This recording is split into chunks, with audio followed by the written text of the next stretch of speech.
Tallying up the cost of the Japanese earthquake and figuring out how much worse the damage may be, that is a job for Gordon Wu. He works for Risk Management Solutions, a company that helps businesses and leaders quantify and manage risk. Gordon's title? Catastrophist. He's developed earthquake risk models for most countries, including Japan, and he's also an expert on the seismic design of nuclear plants. Gordon is on with us from London. Gordon, you've done a lot of research trying to anticipate how a disaster like this would play out in Japan. Did you ever imagine it could be as bad as what we're seeing unfold right now? Well, there are disaster scenarios for Japan which could be even worse than this. In particular, earthquakes close to Tokyo itself. But for this particular location, this is certainly an unprecedented disaster.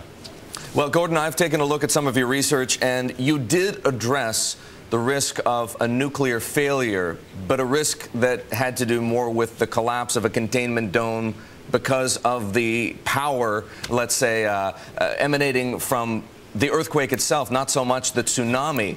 How much, Michelle, let's just put it this way, how much of a game changer is the nuclear disaster that's unfolding right now? Well, if I can just make the point about the tsunami itself, which was that there is a tsunami magnitude scale, rather like an earthquake magnitude scale, this, because the earthquake was magnitude 9, the tsunami height was several meters higher than the defences around the nuclear plant, and therefore we've had this crisis emerging at the plant. So this is definitely an unprecedented size event. Gordon, why is it that nobody thought a tsunami might affect the Daiichi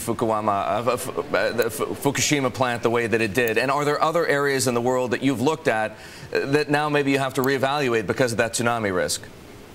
Well, I think the answer to that is yes, because what has been learned over the last decade is that the occurrence of these really giant earthquakes, so close to magnitude 9, is higher than people had previously anticipated. This is another example where we have this earthquake of a size which has really surprised the seismological community, and as a result the consequent tsunami is far higher than had been anticipated. Gordon, thanks so much for joining us. Gordon Wu, catastrophist at Risk Management Solutions.